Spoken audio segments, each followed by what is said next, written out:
heroes created by people's imagination live and commit their acts of bravery in our program, The Legend of Kazakhs. Legends are an invaluable cultural heritage passed down from generation to generation. Legends have existed since time immemorial. Legends absorb the history of an entire people.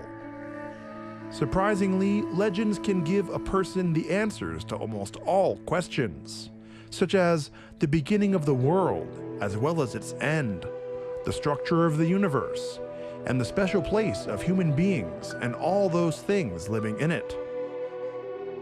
A special place among legends and tales are stories about lakes and springs. The wealth of the people is in its folklore. In fact, this is expressed in the proverb, "Folklore is like a bottomless lake." Today we will talk about the wonderful lake, which never ceases to amaze with its mystery, Lake Balkhash.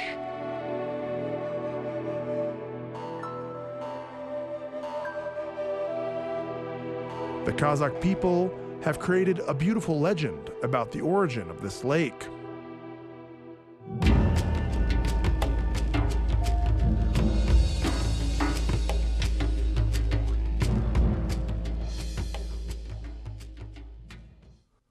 Once upon a time, in a village of a rich Bai named Balkhash, was born the long-awaited daughter. Parents looked at their lovely child and could not get enough of it, and they named the girl Ili. Day followed night, and night followed day, and year passed on after another.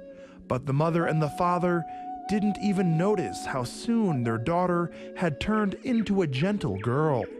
There was no one around as beautiful as Ili, and also the girl had a kind and sensitive heart. Everyone in the village loved her.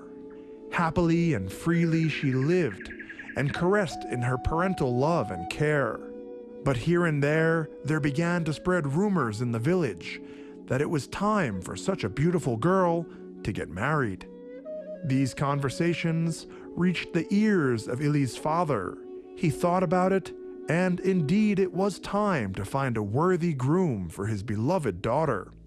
So it was decided, and many worthy men started to arrive in the village for matchmaking.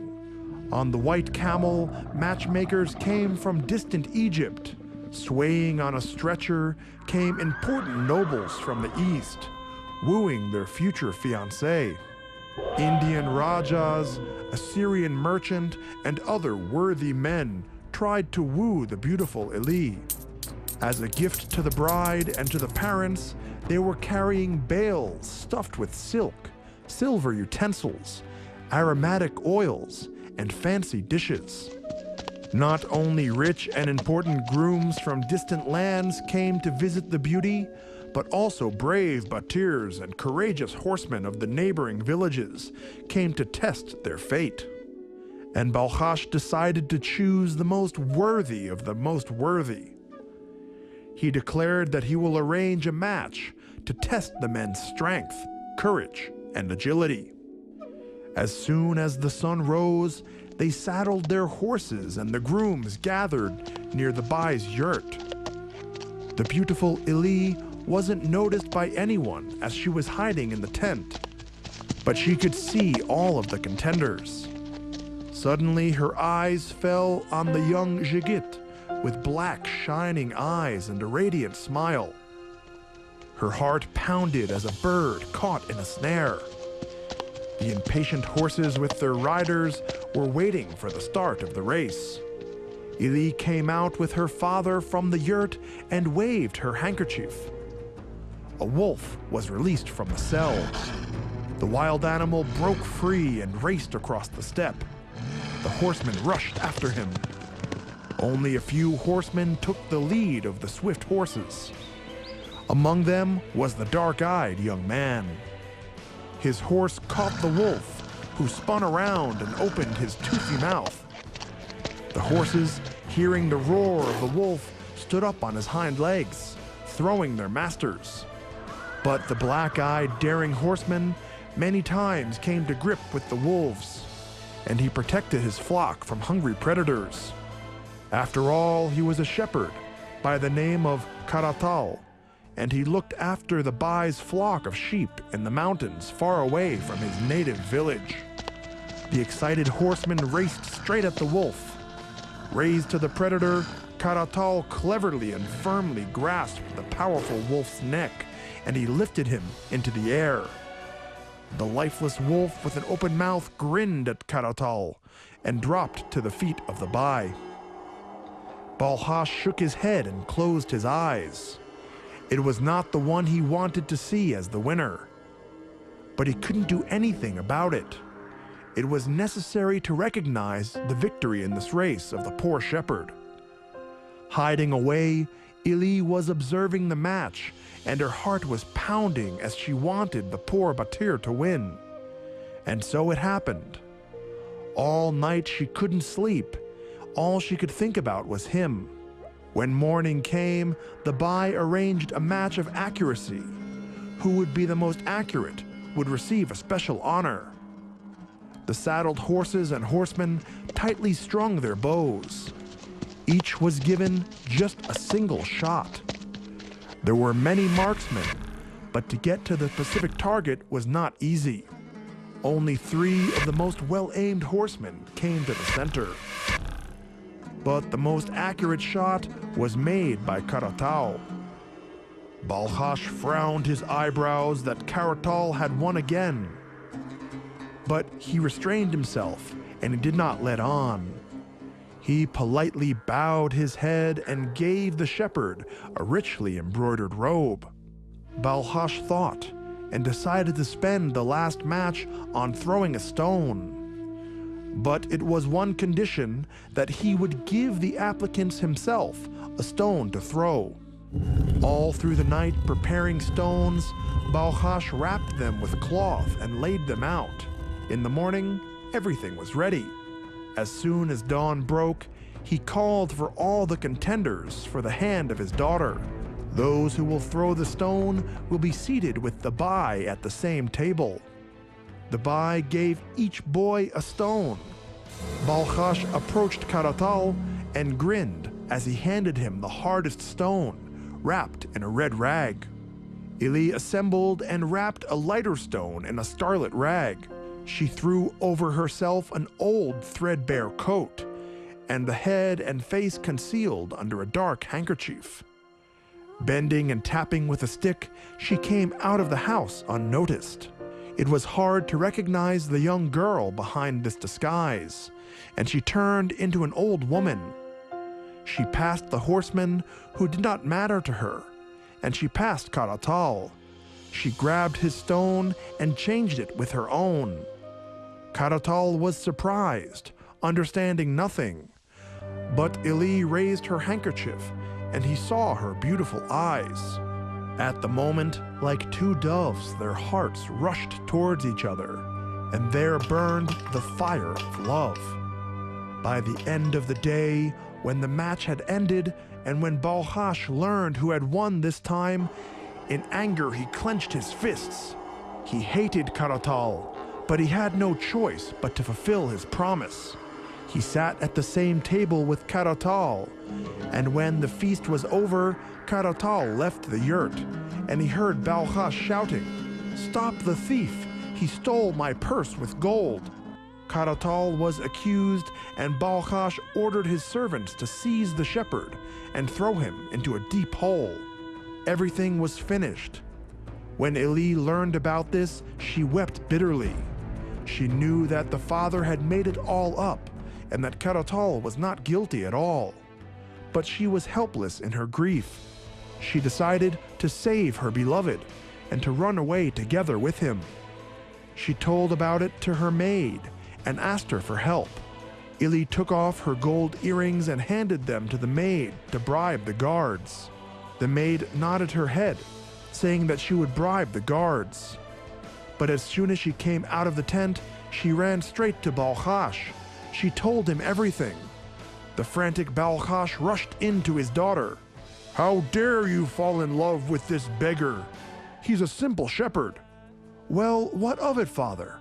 I can't dictate my heart to whom I love." The scoundrel father asked to give up the shepherd, but Ili, standing on her own, her heart had chosen someone to love, and she couldn't marry another, that it's better to die. And then he began to shout and to curse his daughter. Ili wiped her tears and said that she would not give up on her love, that she would forever hate her father. Then the Bai sternly said, "Now I'll call Kazakhs, the witch, and she'll have to impose a curse on you. Once you touch your beloved, both of you will turn into water. Water dries quickly, and nothing will remain of my rebellious daughter." The Bai slammed the door and went out of the tent. At night, when everyone was asleep, Ili got out of the tent and began to rush to her beloved. Running up to the guards guarding Karatal, she handed them the gold coins. The security guards who had thrown Karatal into the pit let him out. The lovers rushed towards each other. Out of the darkness, convulsing with anger, emerged Balkhash. In his hand he had a whip. He threw it to Karatal and began to beat him with a whip. Ili rushed to pull them apart, and her hands simultaneously touched the sweet Karatal and his angry father. The three of them started to slowly melt, turning into water. The Bai didn't consider that under the spell of Kazakhs he would be affected as well, because after all, his daughter loved him too. Ili and Karatal turned into big rivers, but they never got to touch one another. They are separated by the mighty lake Balkhash.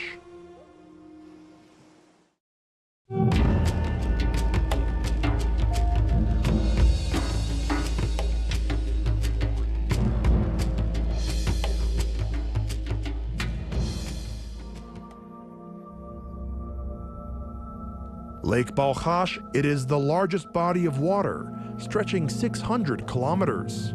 Balkhash is the only lake in the world with a different composition of water. In the western part, fresh water, and in the eastern, it is salty. Due to the narrow strait and peninsula, Sarisik, the lake water does not mix. It ranks second in size in Central Asia after the Aral Sea. Until now, the scientists cannot explain the appearance of this geographical paradox, half salt and half fresh, in a reservoir of the steppes, in the area of dry climate and low rainfall. The origin of the word Balkhash dates back to Balkhas, the word that in Kazakh and Altai and Tatar language means roughly the same thing, namely moorland covered with hillocks. There is no runoff in Balkhash. The water level in the lake varies considerably at different times of the year, and it depends on the amount of snow in the mountains and on the intensity of evaporation from the surface of the pond. In November, Balkhash freezes, and the ice on the lake is kept until the beginning of April. It is believed that thousands of years ago, on this site, a single lake had two self-contained lakes. Under the lake, Balkhash, and in the bottom of the lake was found a city, which was the center of the Great Silk Road towards the legendary Saryarka. Surrounding the area of Balkhash are deserts and steppes covered with stones, clay, and gravel. However, some plants have adapted to survive in these difficult conditions. An original decoration of the lake is about 60 species of rare plants, without roots, growing directly out of the water. Lake Balkhash is one of the main attractions of the Republic and one of the greatest heritages of the Kazakh people. The nature of Kazakhstan is striking and surprising for its pristine creation. After all, in this country, almost every attraction was created by a legend. One of these amazing stories is our story about Lake Balkhash.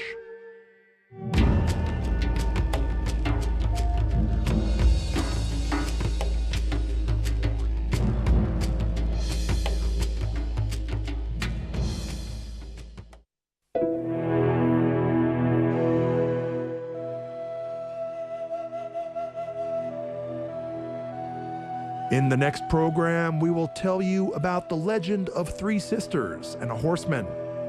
about the formation of a unique lake